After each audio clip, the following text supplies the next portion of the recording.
Listo. Bueno, nuevamente, muy buenas tardes. Bueno, en ese sentido, damos inicio a esta cuarta sesión en nuestra comunidad de aprendizaje y práctica de sostenibilidad y proyectos pedagógicos. En esta sesión vamos a tener la siguiente agenda. Es una agenda muy sencilla, está dividida en dos grandes momentos. Un primer momento, vamos a hacer un ejercicio de explorar las actividades que tuvimos la posibilidad de desarrollar en los talleres pasados, haciendo un pequeño recorderis de los aprendizajes de los productos que se han venido construyendo. Y en un segundo momento vamos a tener un ejercicio de profundización con nuestro compañero Jorge Spitia. Y por último, vamos a tener un trabajo en salas.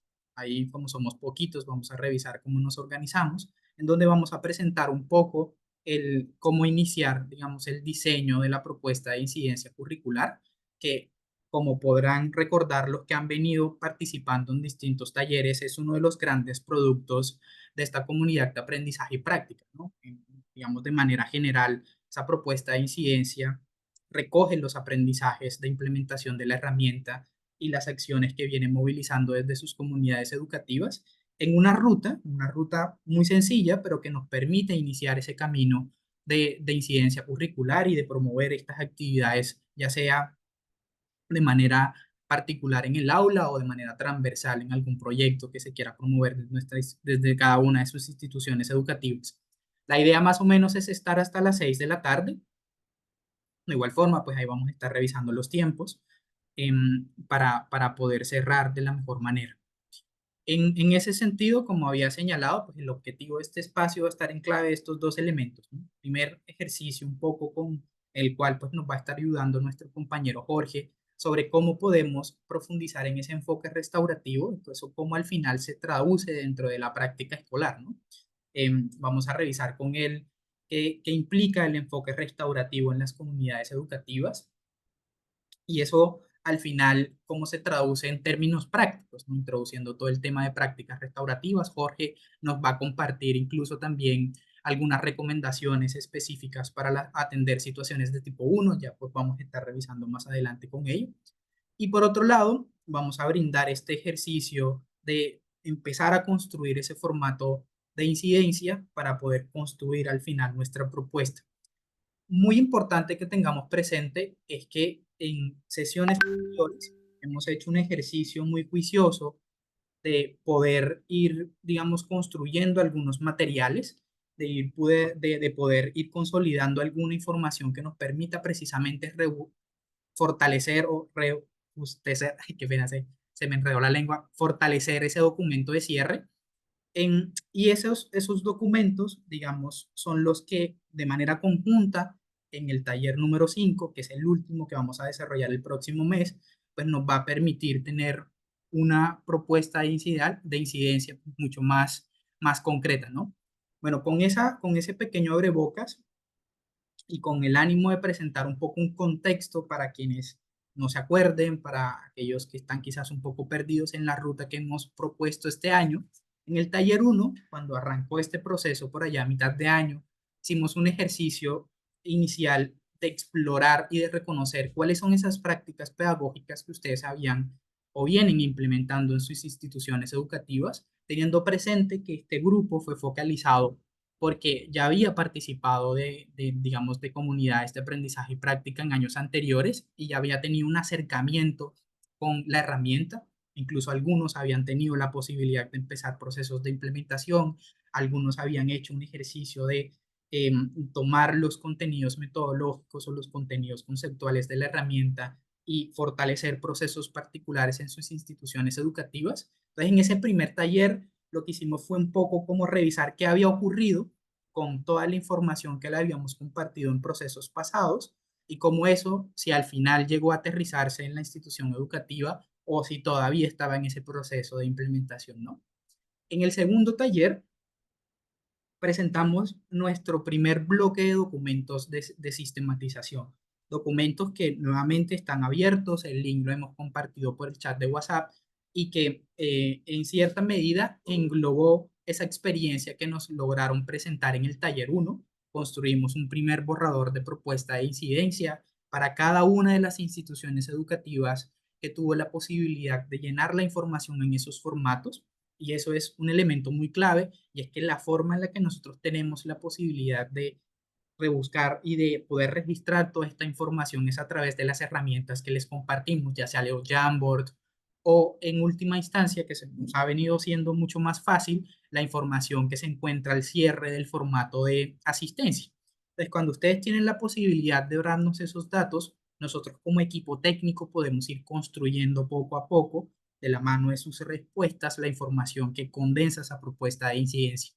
En ese sentido, en ese taller 2 presentamos esos documentos, ese primer bosquejo. También tuvimos la oportunidad de conversar un poco sobre cómo se articulan las experiencias que han venido desarrollando en cada una de sus instituciones educativas con las otras propuestas que promueven los demás participantes. Encontramos debilidades, encontramos objetivos, incluso también procesos muy similares, intentando construir esa red de ese lenguaje de educación para la paz, cómo se estaba tejiendo, ¿no? Entonces, chévere, todos esos materiales se encuentran cargados en el Drive. Nuevamente se los vamos a pasar por si alguno quiere volver a hacer el ejercicio de lectura o si quiere fortalecer la información que ya les dejamos en su respectiva carpeta de comunidad educativa, ¿no? En todo caso, si alguien que no asistió al taller número 1, por lo tanto no tiene carpetas en el número 2, si usted en este taller al cierre en el formulario de asistencia nos deja esa información, podemos volver a construirle su propia carpeta y hacerle ese borrador y ese mapeo para que también tenga esa base. Bueno, con esa nota pasamos al taller 3, el que fue el mes pasado, y este taller 3 tuvimos la posibilidad un poco de conectar, ¿no?, la información que vimos en el taller 2 en relación a ese fortalecimiento y profundización de la herramienta, porque creo que es algo importante y lo salté, y es que en ese taller 2 aparte de presentar el mapeo, nuestro compañero David nos presentó módulo a módulo la herramienta, un poco con el ánimo de tener una mirada mucho más holística de todo el contenido que estaba ahí. Y en el taller 3 tuvimos la posibilidad de invitar a dos profesores de las zonas que hacen parte del proceso de sostenibilidad del proyecto, que es el profesor Iván y la profesora Edith, eh, profesores que hacen parte de la zona de Córdoba y Urabá respectivamente, y conversamos un poco en torno a cómo había sido su experiencia con la implementación de la herramienta, qué dificultades habían tenido, cuáles habían sido esos retos, cómo, cómo el proceso de empezar a implementar estos contenidos en el aula y luego, digamos, a nivel más institucional, bajo esta apuesta de tener una escuela mucho más restaurativa, había empezado a generar transformaciones profundas en las prácticas con los estudiantes.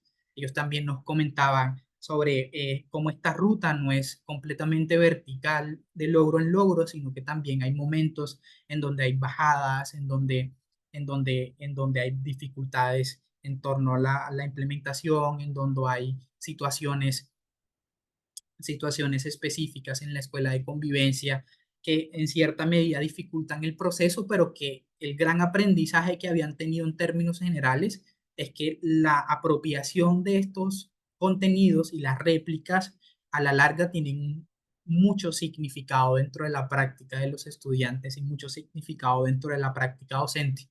También señalaban algo muy importante y era algo que hacíamos mucho énfasis en talleres pasados, y es cómo al final esta mirada de entender la educación para la paz desde una manera holística y multinivel había también, digamos, generado transformaciones a nivel personal y a nivel colectivo, ¿no? Era como no solo habían visto que el aula se había mejorado la convivencia, no solo habían visto que habían disminuido algunas de las tensiones o algunas de las formas en las cómo se atendían las situaciones de violencia en la escuela, sino que también habían encontrado como estudiantes y como incluso padres de familia en esas estrategias de escuela de padres, habían empezado a integrar todo este tema de la justicia restaurativa dentro de su práctica de la vida diaria, ¿no? Y que esa posibilidad de generar esas transformaciones a nivel personal, que si bien pueden ser en mayor o menor medida, dependiendo pues del actor, habían sido uno de los grandes logros de los que ellos se sentían muy orgullosos del proceso,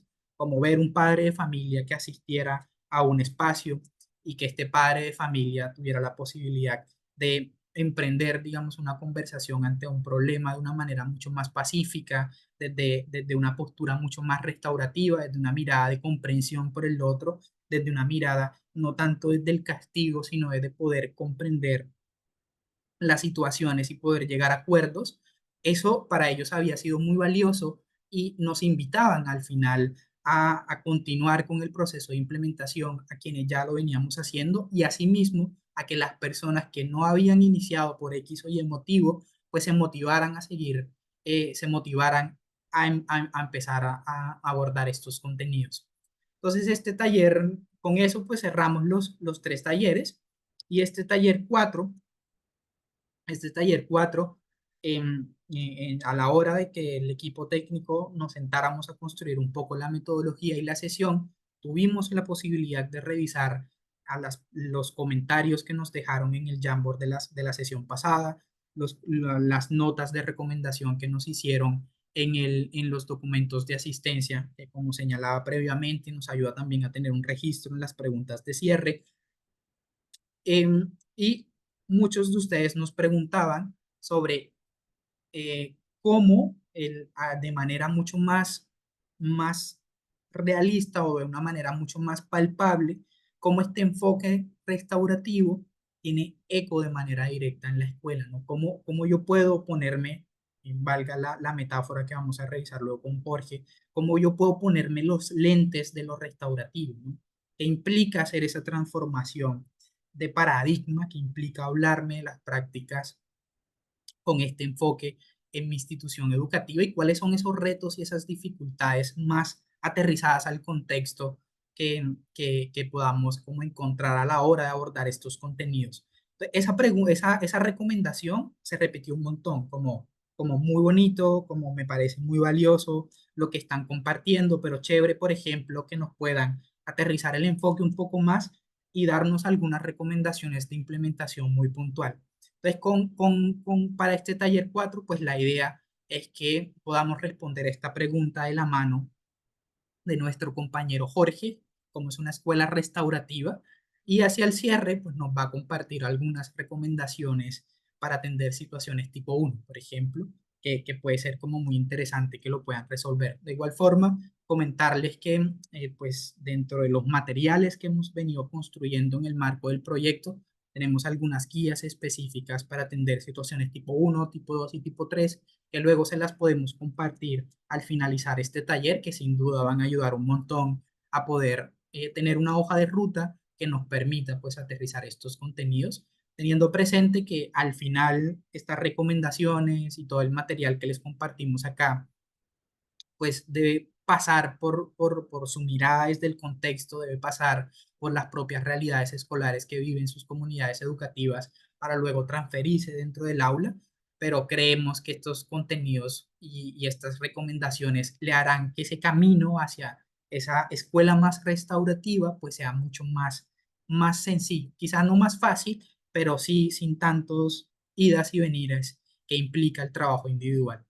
Bueno, con esa nota amplia, con ese recorderis amplio de los distintos procesos que hemos venido acompañando, le voy a dar la palabra a mi compañero Jorge para que, digamos, inicie su intervención con esta pregunta, ¿no? Esta pregunta problematizadora sobre qué significa hablar de justicia restaurativa en la escuela.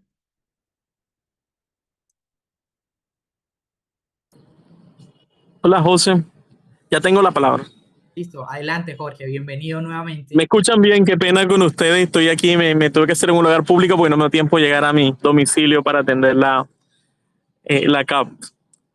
Yo te escucho fuerte y Eh, claro, los demás. bueno, perfecto. Bueno, no, yo creo que ya ustedes han tenido un amplio recorrido en todo lo que tiene que ver con las CAP, donde seguramente han escuchado hablar de justicia restaurativa y prácticas restaurativas, que es en lo que nosotros también venimos trabajando desde las comunidades educativas. Siempre encontramos un poco la idea de lo restaurativo, digamos, en el lenguaje coloquial de los maestros y maestras con los que interactuamos. Y de pronto se habla de justicia restaurativa, de esas prácticas restaurativas, Entonces, como sé que de pronto no hay muchísimo tiempo, es importante hacer como la diferenciación, ¿no? De que la justicia restaurativa, digamos, es un constructo teórico que incluso y práctico que es reciente, si se quiere decir, dentro de estos enfoques de justicia que inicialmente se empieza a implementar en algunos sistemas judiciales como el de Estados Unidos, por allá en los años 60, los años 70, cuando habían innumerables manifestaciones que por la guerra de Vietnam, que por la proliferación de armas nucleares, y muchos jóvenes salían a manifestarse y terminaban detenidos, muy parecido a algunos escenarios que también se han vivido en Colombia. Entonces estas personas como que en algún momento las cárceles incluso estaban saturadas de muchachos y de jóvenes. Entonces desde el sistema se empezó a mirar cómo se podían realizar otro tipo de procedimientos mucho más restauradores, que no necesariamente la persona tuviera que pasar en la cárcel, que se le creara todo ese prontuario, entre otras cosas, porque la cárcel, pese a tener un componente que se supone es para ayudar a resocializar a las personas, digamos, a que tengan un mejor comportamiento, por así decirlo, socialmente. Muchas veces lo que terminan, y ustedes lo saben, es con peores actuaciones posterior al salir de estos recintos. Lejos de convivir de mejor forma con la sociedad, lo que hacen es tener unos comportamientos que se alejan más y fracturan el tejido social. Entonces se empezó a utilizar prácticas de justicia restaurativa, y ahí quiero hacer la diferencia. Entonces las prácticas de justicia restaurativa son en realidad apropiaciones mucho más antiguas que vienen incluso de las comunidades indígenas de Canadá, de Oceanía, del mismo África, e incluso podría decirse que de algunos lugares de nuestra América también, donde lo que se busca es que la persona que comete una infracción, lejos de ser expulsada de la comunidad, lejos de ser expulsada del grupo, se puedan hacer algunas acciones que le ayuden a permanecer en él y que ella pueda restaurar el daño que ha causado. Entre otras cosas, porque imagínense si una persona en una tribu comete una acción que daña, y en vez de nosotros tratar de dialogar con ella, de hacerla comprender que ha causado un daño, de que repare ese daño, nosotros simplemente la expulsamos. Con el tiempo vamos a tener numerosas personas expulsadas de la comunidad que desean vengarse, además de quienes les aplicamos el correctivo, y se van a unir y nos van a causar daño. Entonces, en esa lógica es mejor sanar a la persona, integrarla, fortalecer el tejido social, pero no expulsarla. Hagamos la analogía a veces con la comunidad educativa, les digo. Entonces, era necesario que este tipo de prácticas también llegasen a la escuela, para que el estudiante no sea visto como un delincuente, que muchas veces pasa, sino que podamos ver que siempre hay una oportunidad para restaurar, para reparar daños, para mirar de qué manera ideológicamente nosotros podemos anteponer, digamos, las situaciones que se presentan, que están establecidas en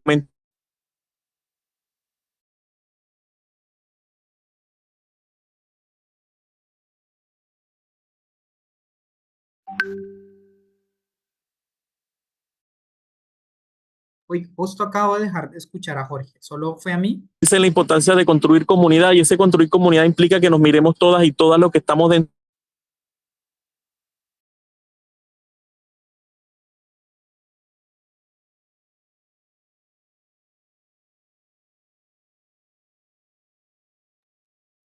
Uy, nuevamente creo que se le desconectó el Perdón, audio. se me cayó un poquito la señal.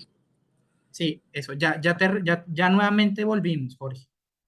Bueno, listo. No, entonces quisiera resaltar que ese construir comunidad implica que todos los actores de la comunidad educativa se reconozcan, no solamente los docentes, no solamente los estudiantes, sino que también está la persona que hace aseo, el que atiende la tienda, los padres de familia, etcétera. Entonces, que nos reconozcamos y construir comunidad implica la interacción con todos ellos. El problema es cómo interactuamos con todos ellos. A veces construimos unas reglas que son excluyentes y no permiten unas relaciones más horizontales. Allí, para ir rápidamente, es importante tener en cuenta entonces que este ejercicio de la justicia restaurativa busca crear esas relaciones, fortalecer ese relacionamiento dentro de la escuela, que nos miremos un poco entre iguales, aunque la autoridad se mantenga. Muchas veces el miedo aquí es que entonces, si estamos hablando de justicia restaurativa y práctica restaurativa, acabamos con la autoridad y generamos ambientes de anarquía. No, ese no es el caso. Es que tengamos relaciones más saludables, más horizontales, con la capacidad de diálogo entre todos los que estamos allí. Ahora, la justicia restaurativa, como lo decía un poquito, se basa también en unas premisas, dos fundamentales, José lo decía hace rato, unos lentes con los cuales vemos la realidad, con los cuales interactuamos dentro de la escuela, y eso tiene que ver con que todas las personas son valiosas y todas las personas o todos los que estamos allí estamos interconectados. ¿Qué significa ser valiosos? Siempre lo ponemos en el diálogo con la escuela. Es que todos reconozcamos el valor que tenemos allí, que por ejemplo ese tema de que algunos estudiantes son la manzana podrida, son la oveja negra y otros términos despectivos y excluyentes, no se sigan usando. Que todos tengamos la posibilidad de tener siempre las mismas oportunidades. Obviamente lo que hay son situaciones diferentes. Ahora bien, dentro de esa justicia restaurativa también miramos que o esas prácticas restaurativas y construir una escuela restaurativa implica también que nosotros reconozcamos que dentro de las escuelas y dentro de la sociedad en general nosotros tenemos un conjunto de normas, de reglas que queremos que se establezcan. Nosotros desde los restaurativos, incluso me imagino que aquí en las CAP también lo han hecho, siempre tratamos de construir unas reglas o unos lineamientos de convivencia. El tema de eso es cómo logramos que se cumplan, ¿no? Cómo logramos que las personas actúen sin causar daño al otro. Entonces aquí vemos que una es el temor al castigo y es lo que prima. Es ese modelo también de justicia retributivo donde nosotros necesitamos que un policía esté pendiente de nosotros. En la escuela, el maestro que siempre tiene que estar pendiente, que el estudiante no grite o no insulte al otro, que el estudiante no se comporte de determinada manera en el recreo, en el salón de clases, que no hayan afectaciones en la sociedad. Pues cuando sale el estudiante de allí, se encarga también el padre de familia o bueno, ese policía que nos vigila. Digamos que eso es una forma funcional, es la más práctica, pero digamos es la que menos genera capacidades y sentimientos entre nosotros de que causar daño está mal, de que no necesito que alguien me lo recuerde. Entonces la otra forma, y es la ideal hacia la que queremos transitar, es aquella donde el estudiante, la persona sea consciente de que causar daño está mal.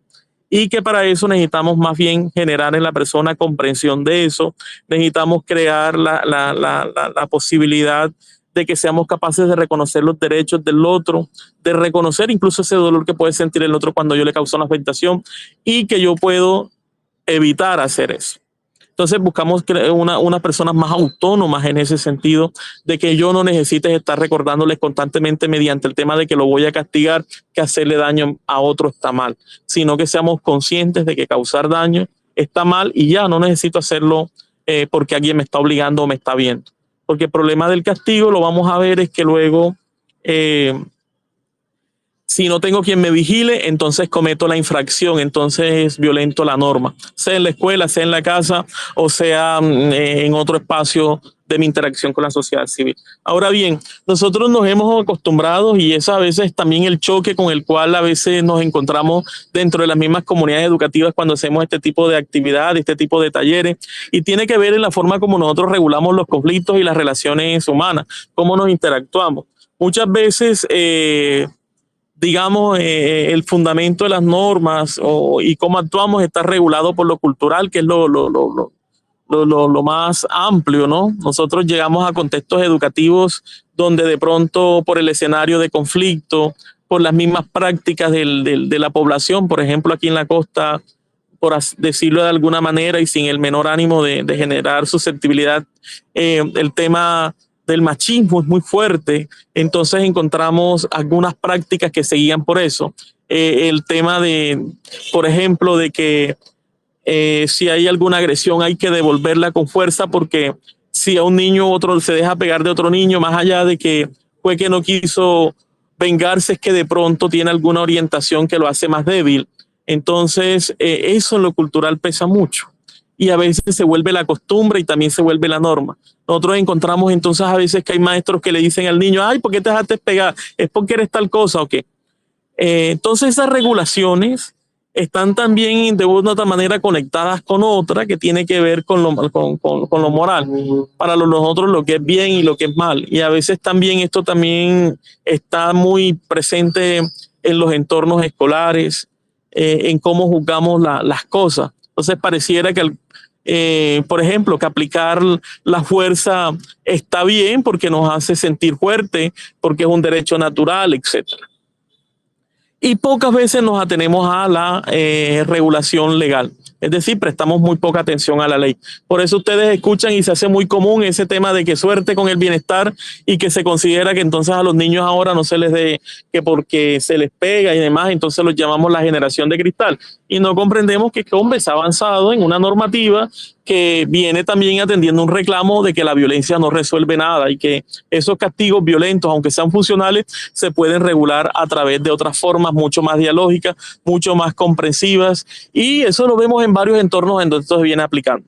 Pero eso genera resistencia y nosotros nos quedamos más por la moral y por la cultura. Vemos hay una separación, ¿no? Donde ese divorcio nos lleva a que estos escenarios, sobre todo de hablar de justicia restaurativa, sea muy complicado. Sobre todo porque a veces nosotros decimos, oye, viene desde la ley 1620 dice que el enfoque que se debe usar debe ser preventivo, debe ser con justicia restaurativa, pero las personas siempre se apegan más a lo cultural, ¿no? Por ejemplo, la letra con sangre entra, es que le pegan y le devuelven, entonces se arregla, etcétera, etcétera. Lo ideal es que logremos armonizarlo y eso se logra, como lo decía José, con mucho tacto, de manera muy lenta, diría yo, pero logramos los cambios cuando empezamos a hablarlo, cuando empezamos a mirar que el diálogo es fundamental, empezamos a mirar esa armonía. Les decía también, y hablamos que dentro de este enfoque de lo restaurativo es muy importante en lo que creemos y también cómo valoramos la realidad, porque la realidad desde el punto de vista que cada quien la mire puede ser muy diferente. Sí, no estamos contra las diferencias, pero sí buscamos unos marcos que nos permitan que esas diferencias se valoren asertivamente, ¿no?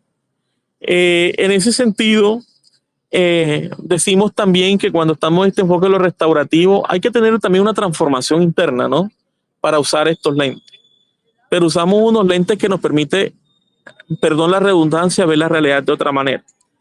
Y se los decía hace rato cuando hablaba, todas las personas son valiosas y todas las personas están interconectadas. Nosotros llegamos a comunidades educativas y preguntamos, ¿cuándo ustedes aquí los hacen sentir valiosos? ¿Cuándo hacemos sentir valiosos a los maestros, pero también a los estudiantes, pero también a los padres de familia? Hacer sentir valioso no es cargar a otro en hombros, pero sí es hacerle sentir que cumple un lugar fundamental dentro de esa relación que nosotros estamos tejiendo.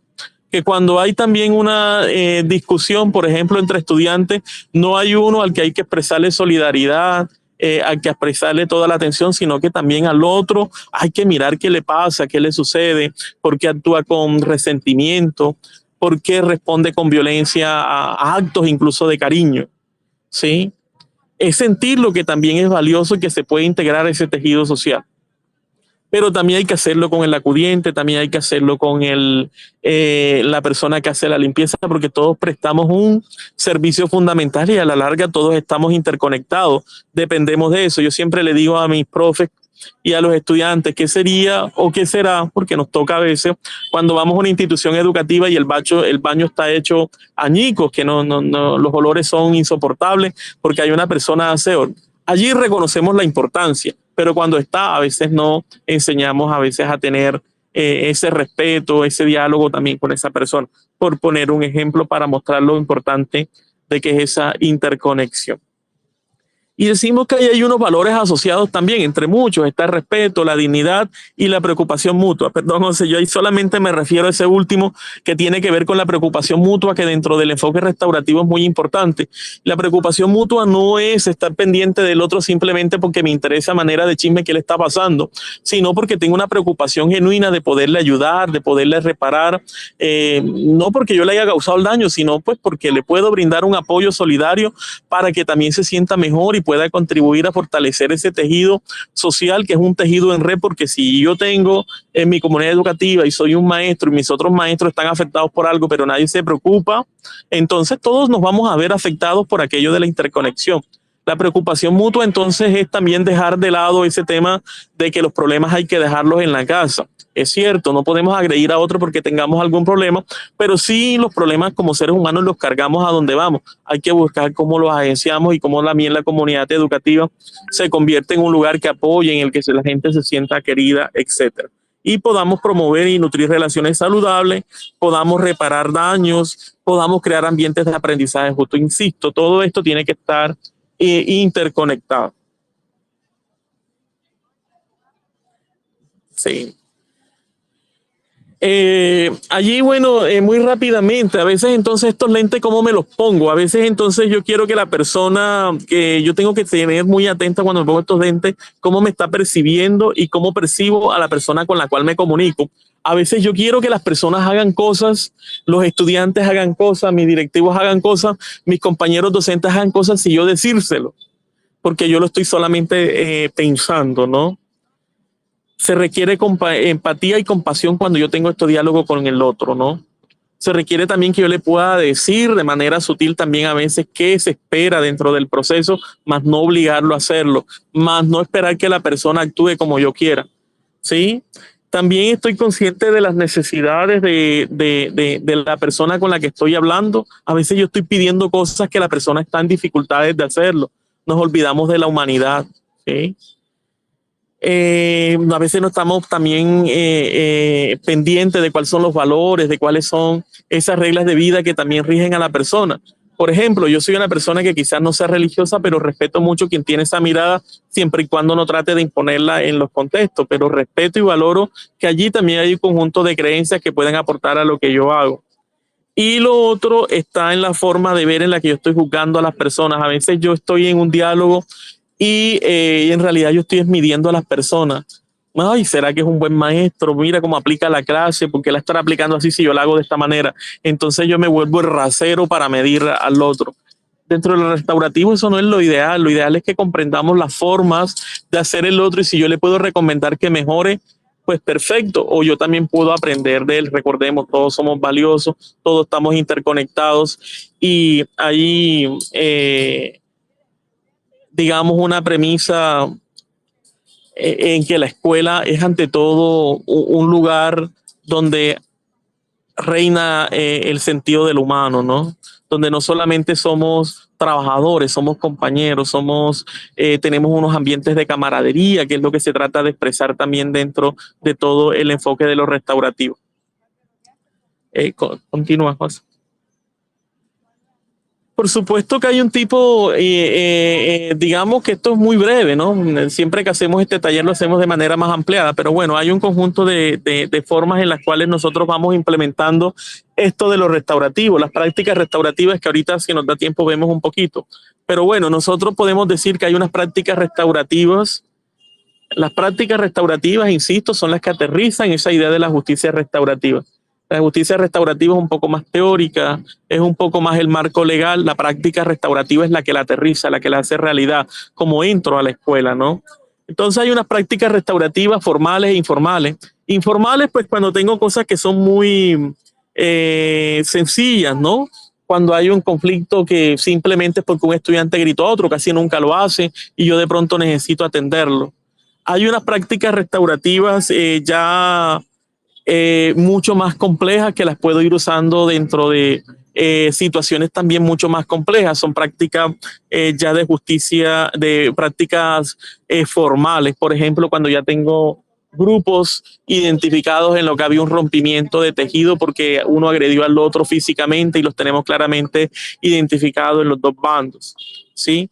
Allí podemos mirar y aplicar diferentes estrategias. No me voy a detener allí, pero en la guía que José nos va a compartir podemos mirar cómo podemos usar cada una de estas estrategias, tanto prácticas restaurativas informales como prácticas restaurativas formales para atender las diferentes situaciones que se me presenten en la comunidad educativa de acuerdo al grado de complejidad.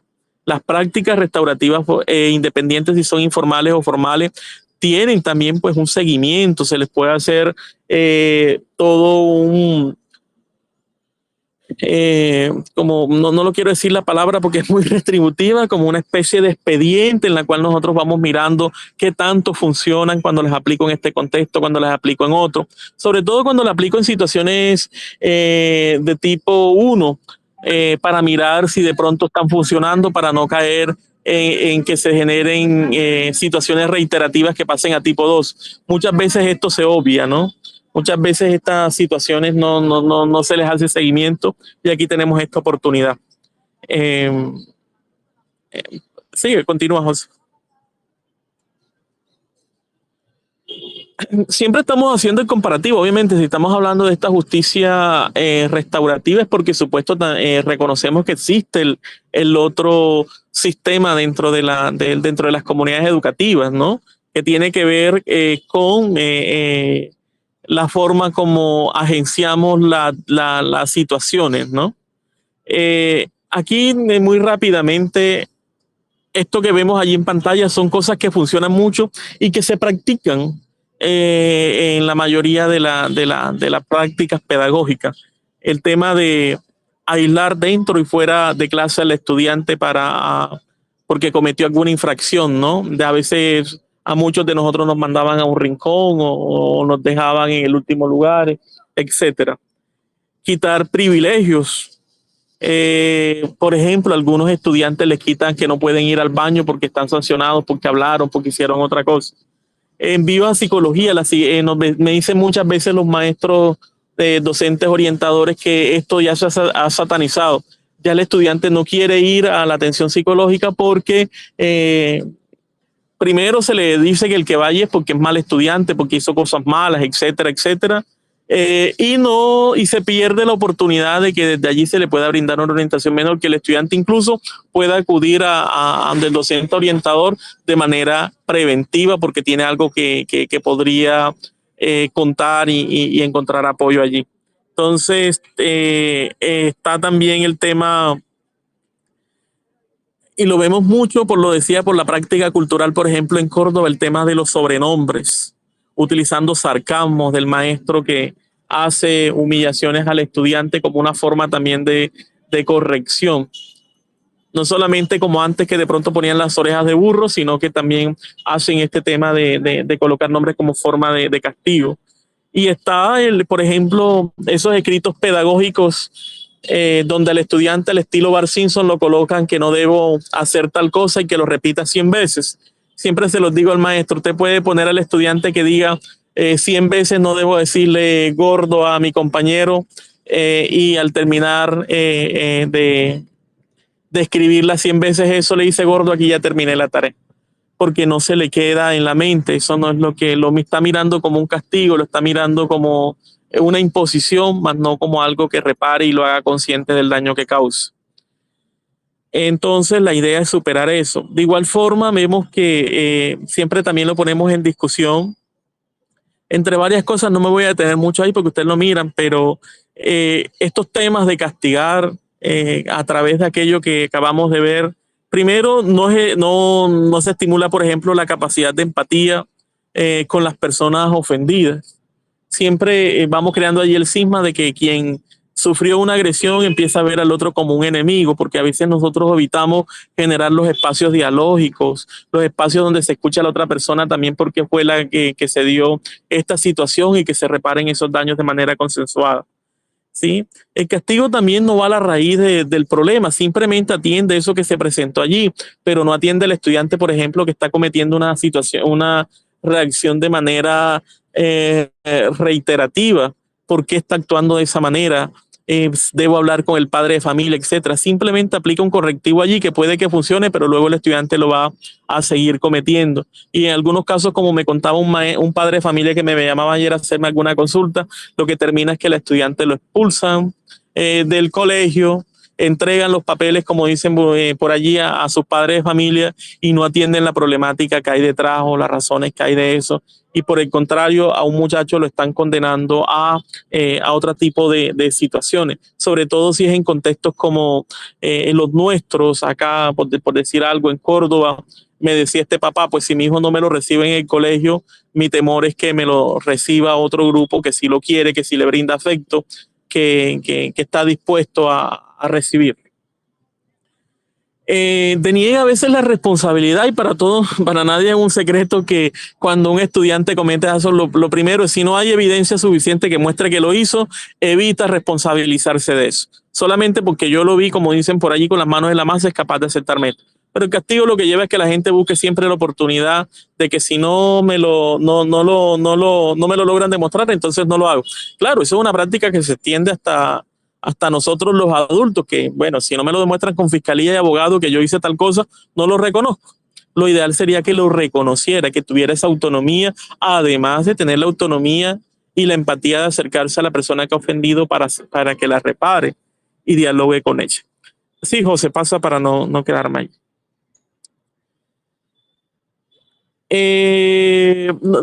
Como estoy en el celular casi no logro ver un poco la filmina, pero bueno, entonces nos empezamos a preguntar, y oye, ¿cómo es entonces una institución educativa donde se empieza a implementar ese enfoque restaurativo? Ustedes lo pueden ver allí en la pantalla, pero cuando nosotros decimos que ya esto se empieza a ver, entonces es una institución educativa donde la asistencia del estudiante es muy alta. ¿Y por qué es muy alta, hombre?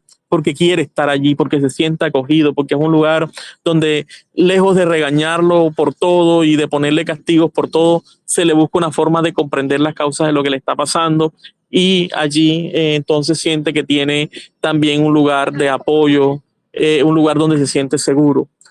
Hay un clima escolar entonces positivo, por supuesto. ¿Y qué implica un clima escolar positivo? Donde hay buenas relaciones, donde hay de pronto formas diferentes, como les decía, de resolver los conflictos. Todos fuimos estudiantes y uno sabe que hay salones a los que no quiere entrar porque el maestro de que llega grita, el maestro estigmatiza, coloca sobrenombres, el maestro, si uno mira al otro, entonces no se puede, bueno, entre otras cosas. Entonces ese clima escolar, por supuesto, es diferente, ¿no? Donde hay una escuela restaurativa, y es porque el maestro se da cuenta de eso, que tiene que integrar a su estudiante que es diferente, donde hay un espacio para todos. De igual forma, digamos, si lo miramos desde la perspectiva de los docentes, hay unas pedagogías que reconocen, por ejemplo, las diferencias culturales. Hay unas pedagogías que reconocen que hay estudiantes con niveles de aprendizaje diferentes. Y no estoy hablando del estudiante que tiene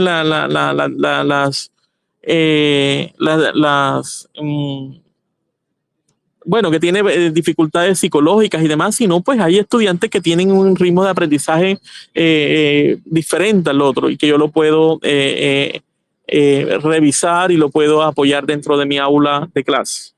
Las expectativas de conducta también son razonables y bien entendidas para los niños y niñas, en el sentido de que en la medida en que yo voy trabajando todo esto, también puedo mirar y adelantarme incluso cuáles son esas conductas y cómo se pueden ir moldeando de manera que sean mucho más afectivas, de manera que brinden la oportunidad de entablar más diálogos, etcétera. Y el personal se enfoca en la fortaleza de los estudiantes, y esto es muy importante por lo que les decía. Yo en mi práctica pedagógica a veces me sentaba, lo recuerdo mucho ahora que ya me pongo estos lentes de los restaurativos, y uno lo que miraba en las reuniones de promoción, por ejemplo, es fulanita está perdida porque esa muchacha parece que tiene como atisbas de lesbiana. Fulanito, ese muchacho, no sé, pero parece marihuanero. Fulanito, no, eso no tiene salvación, ya ahí no hay nada que hacer. Perdón que sea como los casos extremos, pero lo recordaba mucho porque me tocó la práctica en un lugar que era bastante difícil. Oye, si nosotros empezamos a condenar desde allí, si no damos la oportunidad de trabajar eso, sino que estamos buscando cómo los demás nos ponemos de acuerdo para que ese estudiante pierda el año y aburrirlo, ¿sí? ¿Qué nos espera? ¿Cuál es el aporte que le hacemos entonces a la sociedad? El aporte que le hacemos a veces entonces a este tipo de estudiantes que se los echamos allí, se vuelven unos resentidos socialmente con justa razón de que no se les tendió la mano. Entonces allí lo que hay que enfocarse es en las fortalezas que tiene. Podemos tener la posibilidad en la mayoría de los casos de encontrar fortalezas en esos estudiantes, y no solamente el defecto.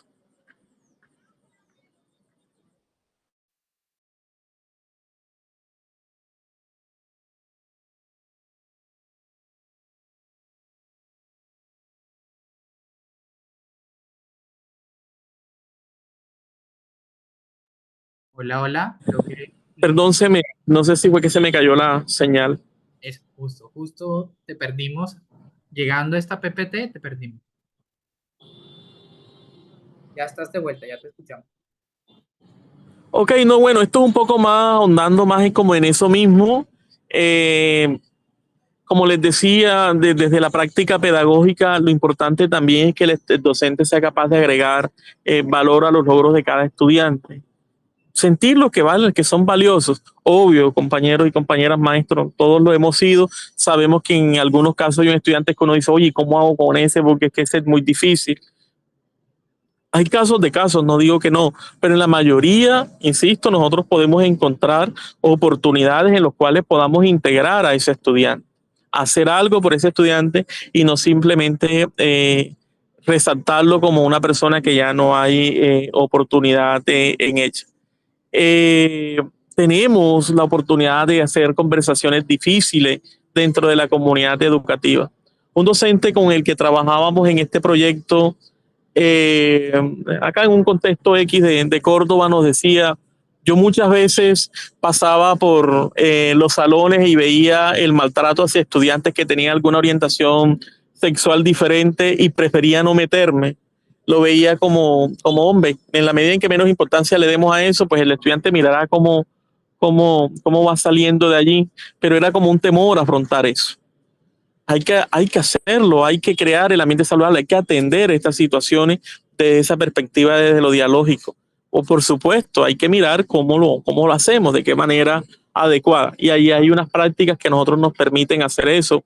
Por ejemplo, los círculos restaurativos informales. Esto para decir de pronto cómo nosotros también desde esa práctica pedagógica en términos generales revisamos esto, agregamos valor a los mismos estudiantes y evitamos prácticas que denigran, prácticas que se basan mucho más en ese otro modelo de justicia y que se afianza mucho incluso en prácticas culturales.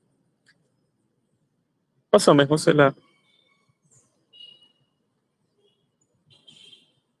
Bueno, esto también lo vamos a encontrar mucho en la guía sobre algunos diagnósticos que nosotros podemos hacer de qué tan restaurativos somos, ¿no?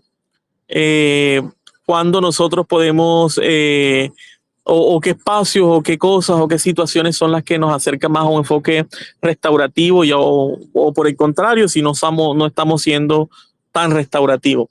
Por supuesto, uno siempre le dice, y es parte de lo que trabajamos, no estamos diciéndole que ustedes tienen que hacer estos cambios de la noche a la mañana, por supuesto que no, pero sí en la medida en que ustedes vayan incorporando, por ejemplo, las reuniones restaurativas para atender dificultades, por ejemplo, cuando se presentan altercados con los acudientes por inconformidad con las notas, cómo podemos hacer un espacio en el que haya escucha múltiple de todos esos actores en la medida en que nosotros podamos hacer con nuestro salón de clase alguna vez un círculo restaurativo, etcétera, etcétera, nos vamos acercando a esto, ¿no? Allí está, por ejemplo, una clasificación de eso. En la guía ustedes podrán mirar y desarrollarlo de mejor forma.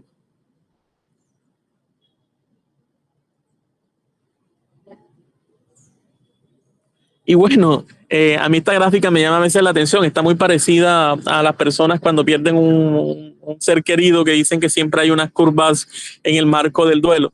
Nosotros cuando hacemos estos talleres, bueno, digamos que dentro del proyecto inicialmente uno trabaja con un grupo de docentes que van conectándose mucho más con esto, pero a veces cuando hacemos el taller en algunas instituciones hemos hecho talleres que donde hay 80 maestros, algunos de los cuales nunca han tenido conexión con esto. Les suena un poco difícil, ¿sí? Mirar, por ejemplo, que algunas de sus prácticas realmente son muy basadas en ese enfoque retributivo, reconocer que eso no les aporta a un mejoramiento de la convivencia o al respeto de las normas, sino por el contrario, que cada vez se hacen más sofisticadas las formas de eludirlas. Entonces ahí encontramos esa curva, pero siempre encontramos la oportunidad de aceptación. Y allí en ese cuadro eh, vemos un poco lo que dificulta ese cambio, ¿no? Del que les hablaba allá. Eh, Lo principal está relacionado con las dudas, entonces yo como mantengo la autoridad, a veces lo que se piensa es, oye, si yo soy restaurativo, entonces implica que yo tengo ahora, como dicen acá en la costa, que mamitear a mis estudiantes, y mamitear al estudiante significa que yo me voy a ver cariñoso, y si yo me veo cariñoso, significa que los estudiantes me van a querer coger, perdonen la expresión, de mona, como dicen acá, es decir, que me van a farandulear en la clase, entonces yo no prefiero eso. Eh, Hay que cambiar ese chip. Generar empatía con los estudiantes no significa de ninguna manera perder autoridad. Lo que significa es unas relaciones más dialógicas, donde yo no tengo que gritar para pedir silencio, sino que encuentro otras formas de lograr ese silencio en mi aula de clases. Que yo no tengo que poner el castigo de repita 100 veces, que no debo decirle maluco a alguien o qué sé yo, sino que yo tengo que aceptar a las personas con sus diferentes apariencias físicas, étnicas, etcétera, etcétera. Hago conciencia sobre ello. Entonces, allí encontramos varias cosas que a nosotros nos dificultan. Y por supuesto, por ejemplo, en la 8 a veces hay falta una alineación entre el sistema tradicional y este sistema que nosotros consideramos, o yo lo considero innovador. Nosotros encontramos manuales de convivencias, por ejemplo, que parecen que fueran hechos para atender una población en mal pelo de presidiarios por allá, para mantenerlos en el orden y no para atender una comunidad educativa. Nosotros encontramos manuales de convivencia donde tener una gorra, por ejemplo, es equivalente a tener como un puñal, es decir, se manejan de la misma manera. Y no hay razón de eso. Hay que mirar entonces cómo nosotros gradualmente nos vamos dando cuenta que incluso la ley 1620 de 2013 nos señala que algunas cosas no son una situación de convivencia que se puede sancionar, sino pues que se puede tratar de una manera muy pedagógica.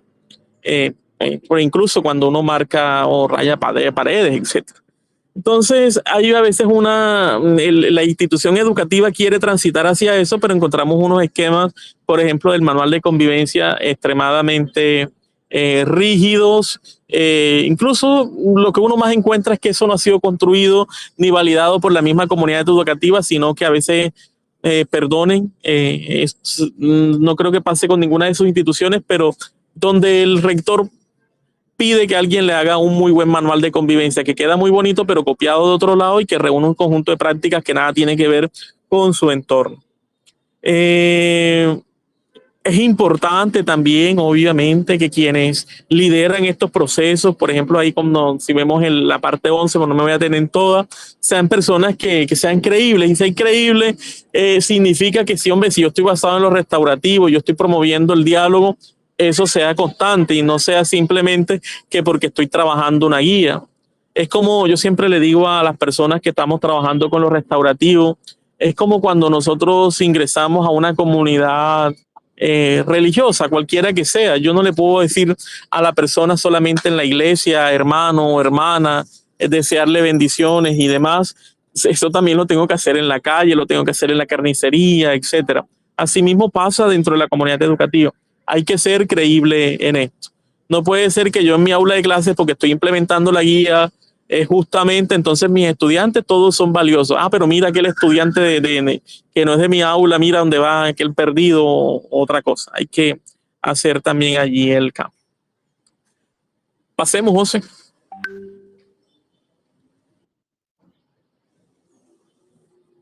Bueno, estos son algunos consejitos, ¿no?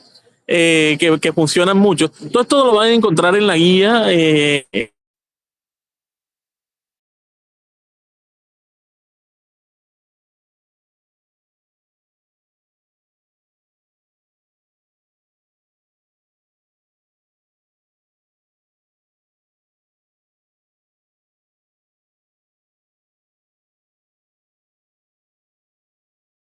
Justo acabo de volver a perder a Jorge. ¿Ustedes lo escuchan?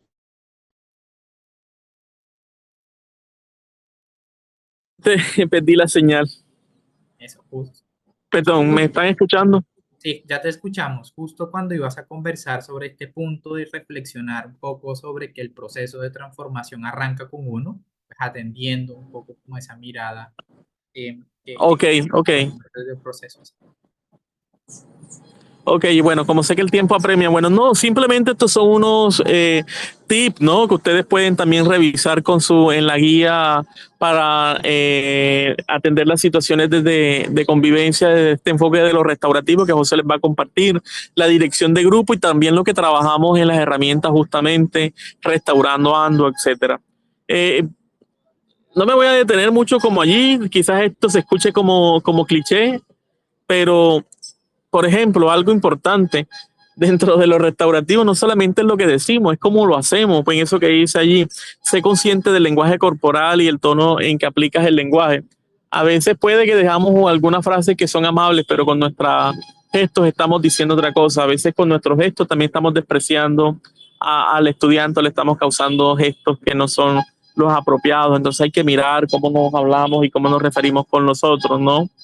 Hay que crear confianza, ¿sí? Para fortalecer y construir relaciones dentro del estudiante. Entonces, la confianza no es que solamente, si yo genero, por ejemplo, dentro de este enfoque de lo restaurativo, un círculo donde los estudiantes me cuenten cómo se sienten, pues obviamente hacia afuera tiene que salir aquello que me permita mejorar eso que me han contado los estudiantes, lo que ellos nos han confiado, pero no podemos de pronto que los círculos o estos espacios restaurativos de confianza se conviertan en un elemento para yo obtener información que luego le genera algún tipo de inconformidad al estudiante o a mi amigo profesor y demás. Hay que ser muy cuidadoso con eso. No sé si me hago entender allí en esa parte, que lo que obtengo por estas prácticas restaurativas no se conviertan de alguna manera en una adicción que causa daño, ¿no? Bueno, lo demás yo creo que ustedes lo aplican, lo conocen, son cosas muy sencillas. Listo, voy a pasar entonces. Continúa, José, por favor. Allí está lo mismo. Cositas que nosotros a veces pasamos desapercibidas. Por ejemplo, aprendernos el nombre de todos nuestros estudiantes y que los estudiantes se lo aprendan para prevenir los sobrenombres. Pero usted sabe también cuando usted va a llamar al estudiante y usted no se acuerda cómo se llama, cómo se siente su estudiante. Ah, quizás entienda que se le olvidó, pero si siempre lo hace, hola, se va a sentir que es poco valioso, ¿no? Pero es chévere cuando a uno se acuerdan cómo se llama uno, o sea, me tiene en cuenta, soy importante, estoy en el lugar, etcétera. Lo que les decía, es importante que así que lo que uno aplique, que lo que uno está señalando lo aplique y que de verdaderamente se demuestre también por parte de una. Yo siempre digo, los que trabajamos este enfoque de lo restaurativo, o venimos haciéndolo, los primeros restaurativos tenemos que ser nosotros. Los primeros que tenemos que tener estos lentes somos nosotros. No puedo enseñar lo que yo no aplico y no creo que funcione. Eh, bueno, allí van a encontrar muchas cosas, no me quiero detener un poquito, no me quiero detener mucho allí, pero seamos creativos. En alguna institución educativa, un docente, por ejemplo, que tenía de alguna zona rural en el marco del proyecto que tenía como dificultades con sus estudiantes, porque era un contexto así culturalmente difícil, creó el buzón o puso un buzón restaurativo donde los estudiantes dejaban mensajes que querían decirles a sus compañeros y me decía él que le había parecido tan maravillosa la experiencia porque eh, encontraba mensajes de mucho cariño de sus compañeros, de afectivos, y esto permitía que ese salón que era, digamos, tenso, al leer este tipo de mensajes que los estudiantes podían encontrar allí, le bajó un poco a todo eso. Era un salón mucho más calmado porque los estudiantes efectivamente se sentían queridos unos por otros, digamos, en una manera sana, en una manera saludable. No sé cómo lo vean, quizás se vea una cosa muy sencilla, pero a mí me parecía muy potente cuando yo lo veía porque yo soy conocedor de esa realidad, ¿sí? Entonces a veces hay estudiantes que llegan a un salón de clases y en su casa, lo digo con conocimiento de causa, donde su papá no le da un abrazo, no le dice te quiero, porque pues acá eso está mal visto que un hombre ande diciéndole eso a otro hombre independiente de que sea su hijo. Pero uno a veces requiere, en el fondo, escuchar eso. Y ahora, de acuerdo a la normatividad y demás, uno como docente no puede hacer eso, pero sí puede expresar el cariño y el querer y el sentirlo valioso de esta otra forma. Entonces, clave que también lo tengamos en cuenta. José. Y bueno, ahí en la guía van a encontrar formas creativas bastante detalladas para cómo nosotros introducimos ya esto más de fondo, cómo lo voy poniendo en diálogo. Algunas personas me dicen, Jorge, pero dame una lista de prácticas restaurativas que yo puedo usar para cuando alguien pelea, para cuando alguien hace esto. Y yo les tengo que decir, aquí vamos a hablar de las prácticas restaurativas para atender situaciones tipo uno. No hay una receta explícita. Yo no sé si José la tenga o David la tengan, no creo, para atender las situaciones de convivencia. Pero sí encontramos una serie de tips, de estrategias que usted las puede combinar, que usted las puede implementar cuando se le implementen determinadas situaciones. O sea, creativamente, críticamente, racionalmente, usted mira, bueno, tengo esta situación, puedo usar esto. Obviamente allí le damos unas, por ejemplo, la escucha activa. ¿La qué? Las declaraciones afectivas. A mí me parece muy potente las declaraciones afectivas porque están relacionadas en cómo hago yo que mis estudiantes también se pongan en mi lugar. Y va muy relacionado con aquello que yo les decía. Hay muchas veces que yo como docente puedo llegar a un salón de clase con dolor de cabeza. Yo no quiero que me griten. Yo no quiero de pronto la misma efusividad de siempre. ¿Cómo lo hago? ¿Cómo lo expreso? ¿Cierto? ¿Sí? Lo afectivo está en cómo logro expresar también mis sentimientos. Y lo digo porque es una de las cosas, como ya les decía, que genera mayor resistencia entre los docentes. Disculpen, sé que ninguno de ustedes, pero muchos, siempre lo digo, yo creo que muchos a veces hacemos carreras para parecernos a Tronchatoro, aquella maestra de la película Matilda, ¿no?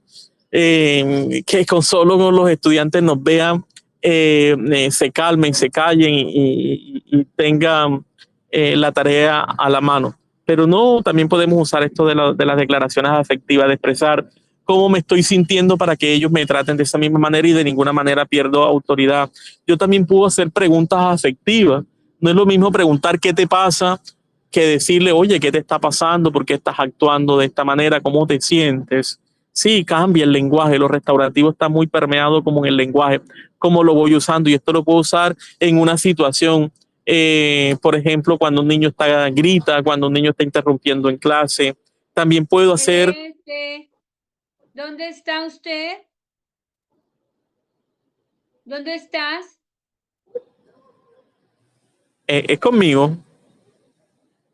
No, tranqui. Ok. Yo puedo hacer preguntas afectivas, declaraciones afectivas, preguntas grupales de tipo restaurativo, ¿sí?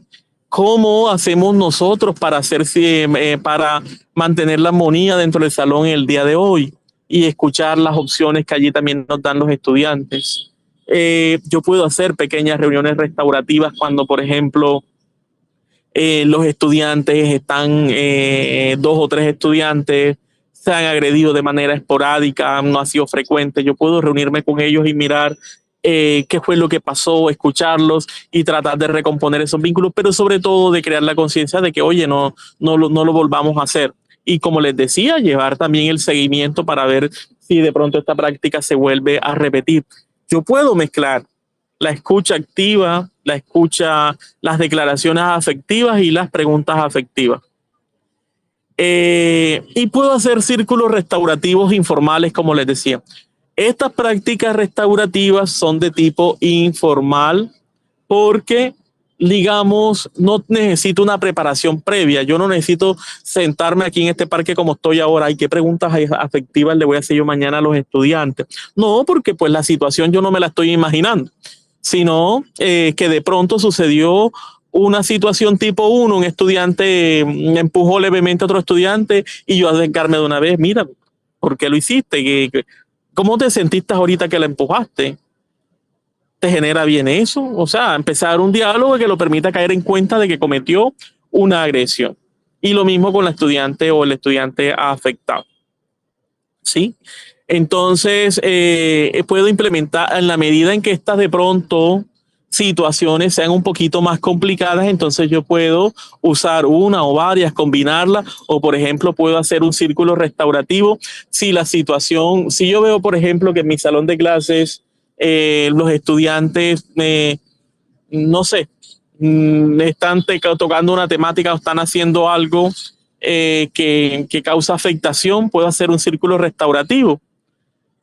Por ejemplo, sobre la discriminación que muchas veces lo hemos hecho a manera de ejemplo, y en el círculo restaurativo preguntarle, ¿alguna vez estás discriminado?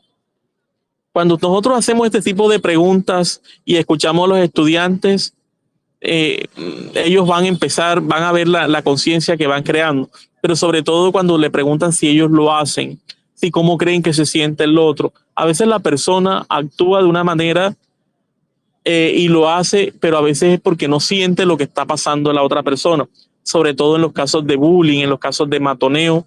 Estos ejercicios funcionan mucho. Entonces, esas prácticas restaurativas de tipo informal se aplican para situaciones tipo 1 por lo mismo, porque recuerden que lo que dice la ley es que estas prácticas son esporádicas, no son repetitivas, no causan mayor daño, etcétera, etcétera. Entonces, nosotros allí las podemos aplicar. Más adelante, seguramente, y en la guía ustedes lo pueden mirar, si ya la situación es un poco más complicada, estaré implementando una práctica restaurativa formal. ¿Qué significa formal, hombre? Que es mucho más elaborada, que yo tengo que hacer un proceso de observación, de seguimiento, de contactar a las víctimas. Allí ya claramente ha identificado una víctima que cuenta con un grado de afectación. Tengo los testimonios de alguna persona que vio todo eso. Yo tengo que reunir un expediente para sentarme con ofendidos y ofensores, ¿sí? Conversar con ellos y lograr que lleguen a un espacio restaurativo. Ojo, lo restaurativo también siempre parte de la voluntariedad. Si yo a alguien lo llevo jalado de la mano, ¿no?, o de los pelos o de algún otro lado a un espacio restaurativo, ya no hay restaurativo, lo estoy obligando. Y si lo estoy obligando, se lo estoy imponiendo, y si lo estoy imponiendo, pues allí no se construyen cosas, sino lo que yo diga es lo que se va a hacer.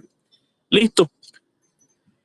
Allí en la siguiente, bueno, entonces nosotros cómo aplicamos también todo eso, cómo se traduce todo ese lenguaje. En la guía ustedes han visto, sobre todo en la guía, justamente de pronto quienes las han revisado, que hablamos siempre un poco de este enfoque de justicia retributivo y restaurativo. Hay un conjunto, hay diferentes métodos de justicia o modelos de justicia, ¿sí? Pero nosotros siempre acá hablamos de lo restaurativo y lo retributivo, ¿cierto? Entonces, cuando nosotros siempre estamos mirando, tratamos de poner este diálogo en el colegio. En la justicia retributiva, siempre nosotros lo más fácil que hacemos es mirar qué regla se rompió. ¿Y dónde la miramos? En el manual de convivencia. Entonces siempre estamos pendientes, no en pro de reparar, no en pro de mirar otras cosas, sino qué regla se rompió, en qué lugar fue, a quién debo culpar y qué castigo o sanción merece. Mientras que en ese otro enfoque de lo restaurativo, a mí, si bien la regla es importante mirarla, la que se rompió, a mí me preocupa en un término más amplio qué ocurrió. ¿Por qué digo qué ocurrió? Porque allí yo puedo mirar quiénes fueron víctimas, quiénes fueron ofendidos, qué otras situaciones se ven comprometidas, ¿sí? Para entonces empezar a mirar a quién hay que reparar, quién fue el que fue dañado, ¿sí? En vez de buscar el culpable de una vez, debo mirar a quién está dañado. Incluso la persona que fue ofensora posiblemente haya sido dañada previamente o fue dañada en el mismo acto. Entonces, ¿cómo logró la reparación allí? ¿Y cómo se llega a ese proceso de reparación? A veces nosotros, como somos jueces, somos alumbrados, es decir, tenemos la luz. Recuerden que alumno viene un poco de ese término latín de personas que no tienen conocimiento sin luz, y nosotros sí lo tenemos. Entonces creemos que tenemos la capacidad de imponer sanciones. Y seguramente sí las tenemos. El tema es que si esas sanciones realmente están obedeciendo al daño causado y si eso permite fortalecer el tejido social. Si en vez de nosotros allí reparar, estamos creando más bien una enemistad. Entonces hay que mirar eso. Eso es lo importante. Y el enfoque restaurativo, como lo decíamos, relacional. Hay que mirar, cada causa es diferente, no puedo aplicar el mismo rasero.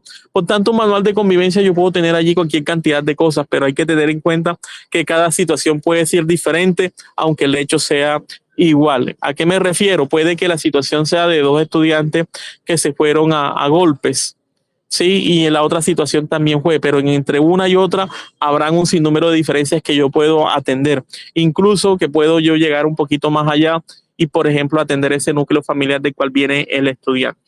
Entonces, no existe una fórmula concreta, nosotros podemos mezclarla.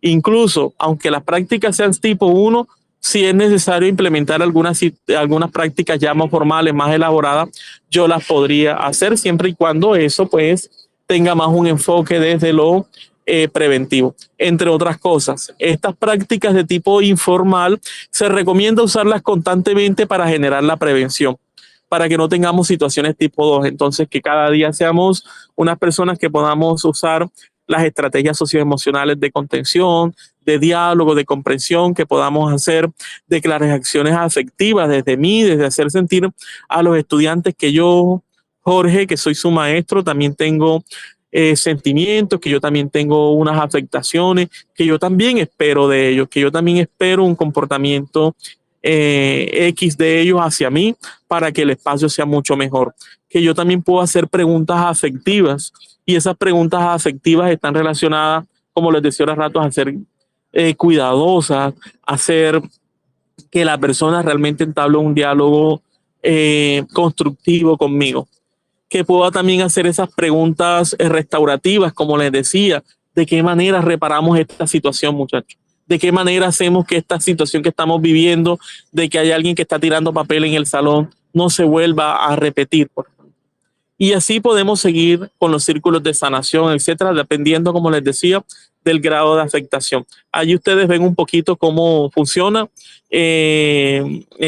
digamos, estas declaraciones afectivas, estas preguntas afectivas y estas preguntas restaurativas que, como les decía, son mucho más abiertas y que tienen como objetivo de, digamos, recomponer cuando las cosas también son un poco grupales. Pasemos, José, no me voy a tener mucho allí para no... Bueno, yo creo que esto ustedes lo conocen, estas son como está tipificado de acuerdo a la 1620 las situaciones tipo 1, no me voy a detener mucho allí. Ya les ponía el ejemplo que acá dentro de estas prácticas restaurativas informales, bueno, también lo que dice la ley 1620 es que nosotros debemos ser ante todo preventivos, es como nosotros vamos mezclando cada día estas prácticas restaurativas, invitamos a los estudiantes a que sean más empáticos a través de las declaraciones afectivas, a que tengan un mejor diálogo a través de las preguntas afectivas y las preguntas restaurativas, a fin de que cuando tengamos un inconveniente como el de Juan y el de Esteban en un partido de fútbol, logremos sanarlo de la mejor manera, que el partido siga y que no hayan afectaciones a ese tejido social, que no tengamos estudiantes que terminen enemistados y peor aún, que el conflicto se traslade al hogar, entonces mañana me llegue mi padre de familia reclamándome que porque en el partido tal a Pedro le pasó algo y no se le hizo la debida atención y le termine reclamando también al otro padre, etcétera. Entonces allí eso es un poco también pues la invitación a que revisemos un poco la ley, lo que nos está diciendo y cómo nosotros conjugamos esto de las prácticas restaurativas con esto que nos está diciendo. Pasemos.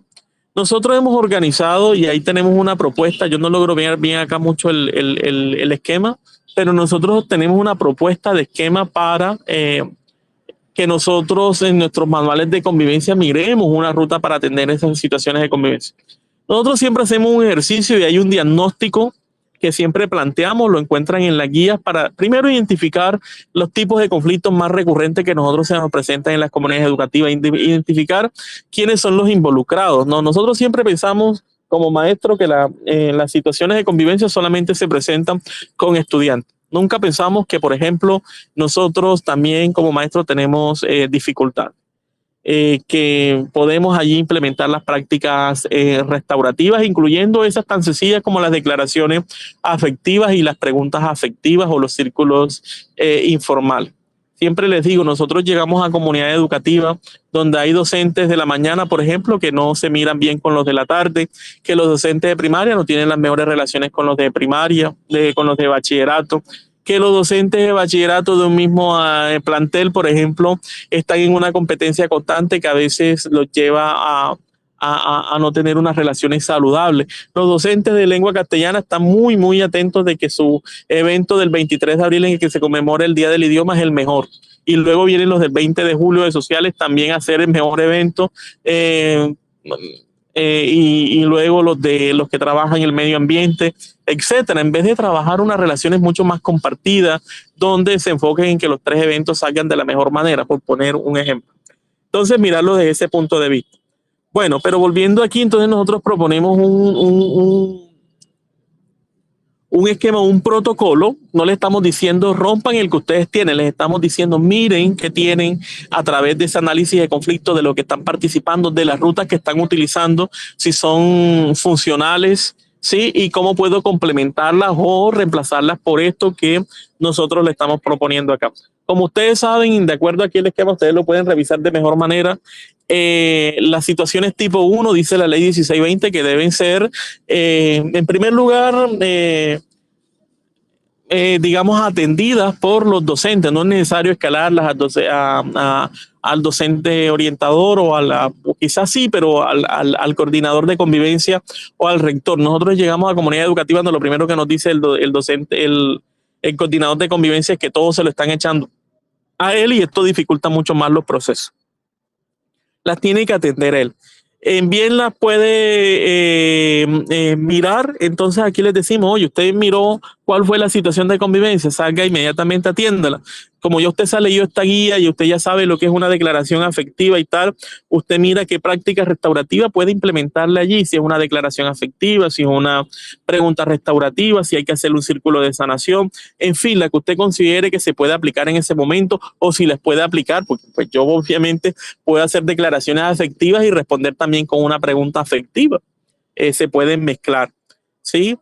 Esa para aplicación de la pregunta afectiva, de la declaración afectiva, de lo que haga, me debe a mí generar un acuerdo de aula o un acuerdo entre el estudiante que yo lo puedo llevar en un observador. Como les decía, aquí hay seguimiento. Muchos de los temores que nosotros encontramos a veces entre las comunidades educativas es que piensan que acá no hay rigurosidad y que todo se trata un poco como de, les decía ya, de la anarquía. No, acá hay seguimiento incluso más minucioso porque tenemos que ir mirando cómo van evolucionando y cuál debo usar si no funciona. Ahora bien, si en caso de que la práctica restaurativa no esté funcionando y la situación siga generándose la tipo 1, pues ya ustedes saben que entonces ya deja de ser tipo 1 y pasa a ser una situación de tipo 2, en lo cual tengo que ya aplicar otro tipo de práctica. Pero de todos modos, si yo veo que esta práctica me funciona, pues obviamente ya de eso me quedará en el expediente como funcional y no tengo que proseguir, digamos, con esta ruta, de pronto de pasarla ya al comité de convivencia. Lo digo así de manera sencilla porque no me quiero como extender hacia de pronto lo que puede ser ya la comprensión del protocolo para atender las situaciones tipo 2, que ya sí va a ser un protocolo mucho más complejo porque implica que cada vez que tengo una situación de convivencia, yo tengo que y la quiero tratar con prácticas restaurativas formales, por ejemplo, yo tengo que hacer una fase de preencuentro donde reúno la información, donde hago entrevistas para comprender qué fue la situación que pasó, donde debo de nombrar una persona que genere confianza entre las partes involucradas, luego generar un encuentro que me permita a mí sostener ese diálogo, y ese diálogo tiene que estar por supuesto mediado por estas prácticas de restaurativa informal, es decir, declaraciones afectivas, preguntas restauradoras, es decir, un lenguaje que sea también, entre otras cosas, confortable, sanador, etcétera, y luego de eso tengo que generar una fase de seguimiento a lo que se acuerda. Como estas cosas son más sencillas, estas acciones son más sencillas, estas situaciones, de pronto no necesito todo ese protocolo. Entonces la invitación, queridos maestros y maestras, es que podamos revisar esto, que podamos leer esta cartilla con detenimiento. Nosotros hemos venido haciendo en los colegios que hemos intervenido de manera directa y más sostenida este proceso, y realmente los resultados han sido mucho más confortables, observables, por decirlo de alguna manera. Hemos logrado encontrar comunidades educativas donde no solamente se ha ayudado a fortalecer las relaciones internas, sino también las externas. En algún municipio X también donde nosotros veníamos interviniendo, por ejemplo, habían 2 instituciones educativas donde sus estudiantes constantemente, los de una y otra institución educativa, se agarraban de la greña y habían peleas grupales y campales a las afueras de la institución educativa.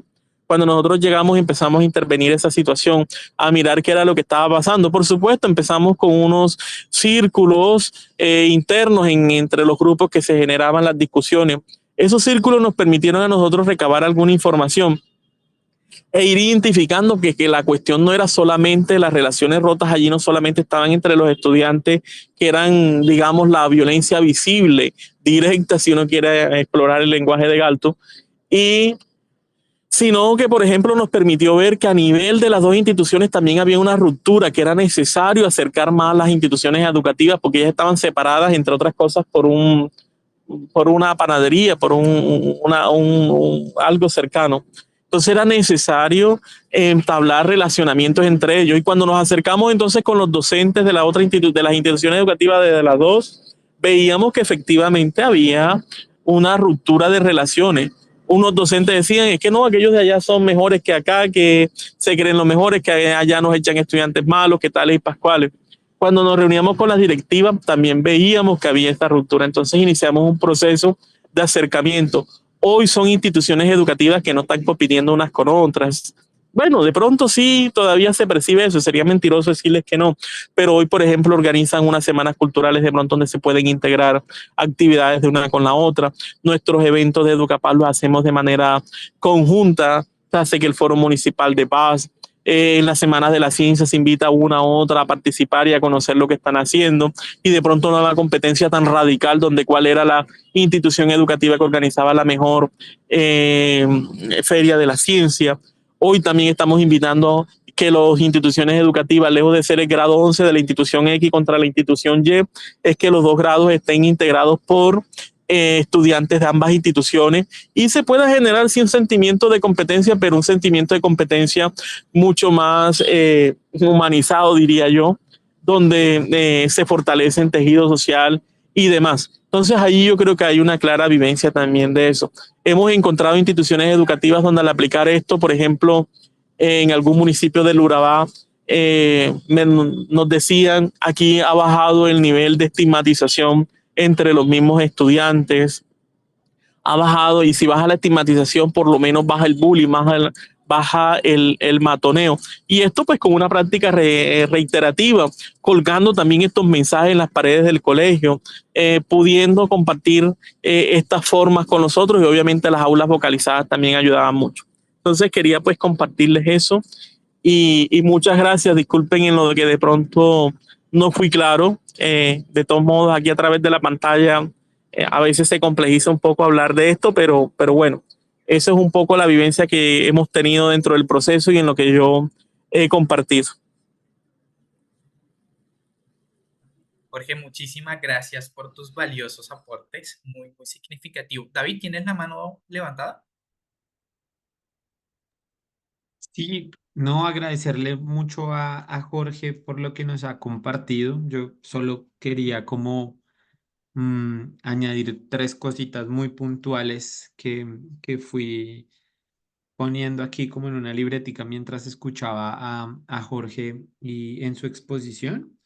Y es como tres complementos que creo que también pueden entrar ahí a jugar como componentes en esta amplia exposición que nos ha hecho Jorge, muy chévere. Y es el tema del cuidado, ¿no? Cómo se complementa esta lógica de las prácticas restaurativas y de la lógica de la justicia restaurativa con una ética de la restauración que es muy cercana a la ética del cuidado, ¿no? Y cuando Jorge nos hablaba de acercarnos a entender las necesidades del otro y nuestras propias necesidades, está muy en relación a ello, ¿no? Entender también una lógica del cuidado en el aula, del cuidado en el colegio, del cuidado en nuestras relaciones, ¿no? Entendiendo también, por supuesto, los límites que tenemos frente a algunas de esas necesidades. Jorge lo decía también, hay algunas necesidades que no podemos atender, pero seguramente algunas sí. Lo importante es como siempre estar en la disposición de preguntar qué es lo que el otro necesita, y esa es una pregunta que hacemos muy poco, más los maestros. Usualmente asumimos lo que necesitan nuestros estudiantes, y rara vez les preguntamos, y entonces es como algo que quería decir ahí como punto uno.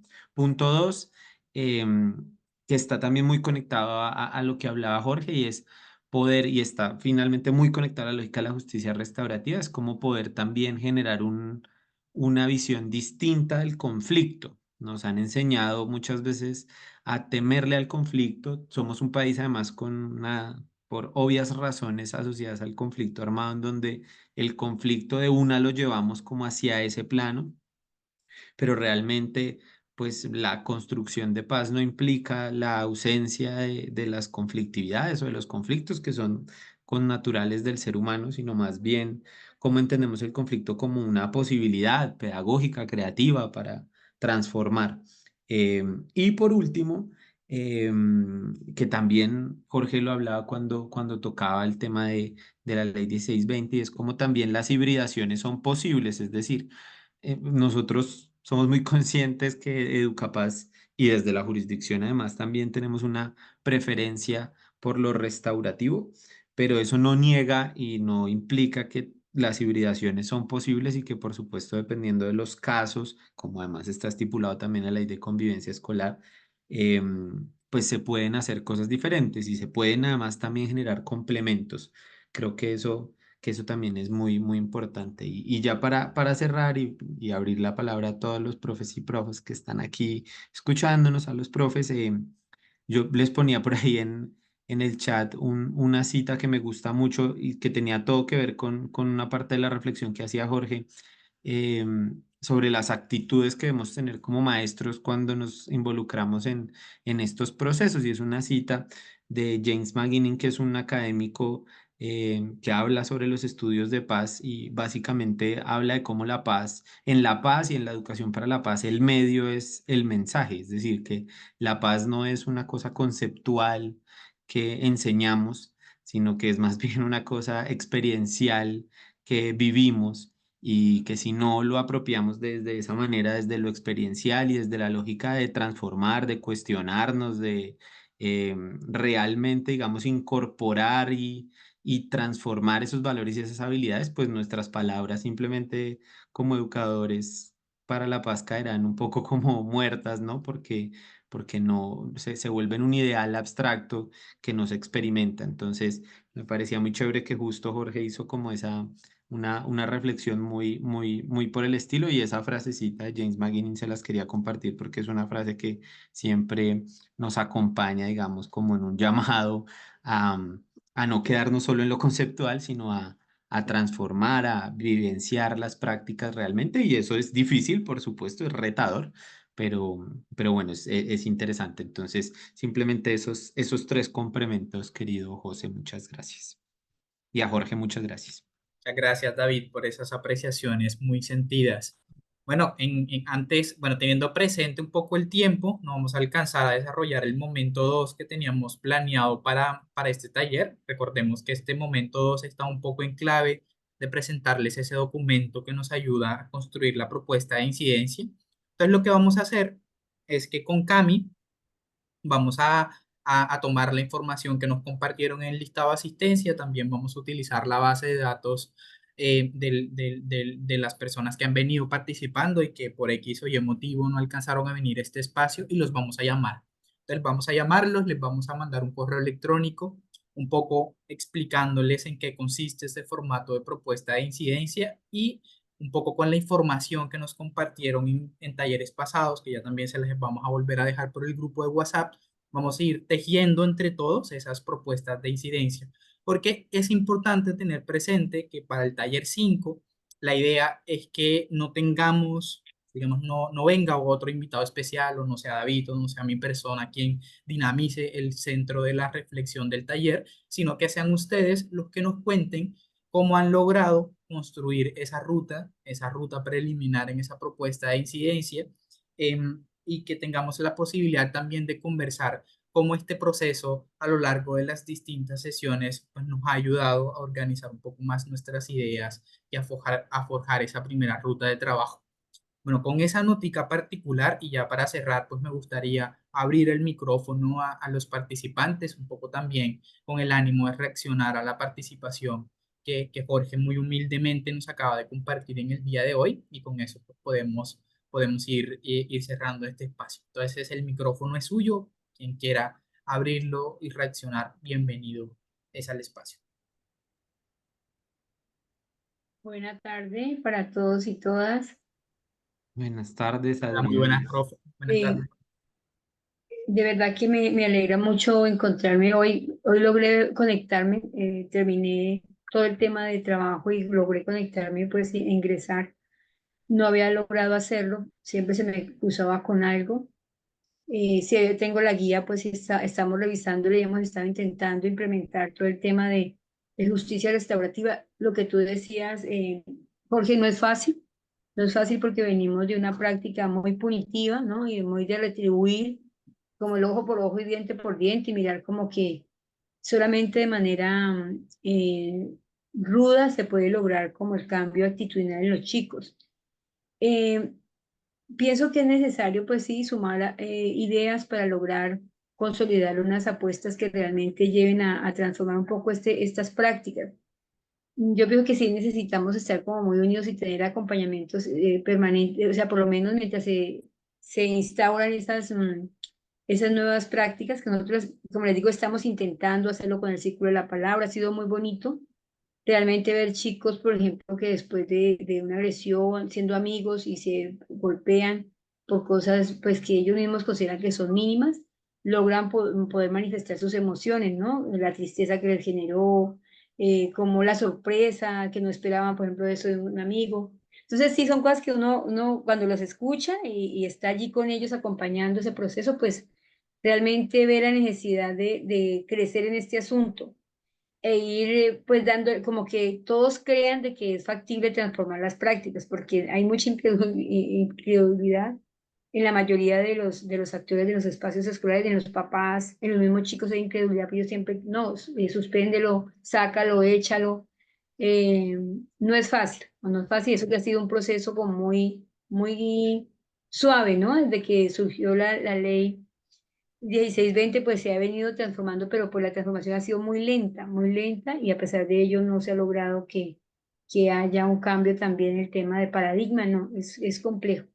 Entonces sí agradezco estos espacios, porque son espacios realmente que nos ayudan a construir y a saber que no estamos solos, que se cuenta con personas que también creen y que es factible y que es necesario transformar nuestros entornos escolares en espacios mucho más amigables y seguros para nuestros chicos. Muchas gracias, profesora Adriana, por su intervención. Me sumo a los corazoncitos que deja David en el chat. Muy alentador su propuesta. Y bueno, chévere que haya podido participar en el chat de WhatsApp. Hemos estado compartiendo los links que permiten visualizar las distintas sesiones. Creo que ese material es muy valioso.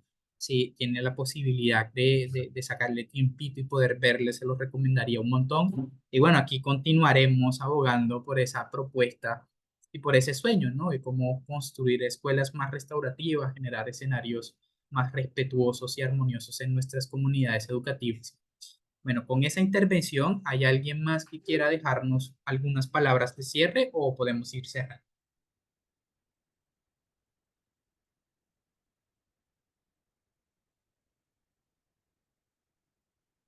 Una preguntita, José. ¿Sería Adelante. posible que nos enviaran las presentaciones a los correos a los cuales nos envían las invitaciones?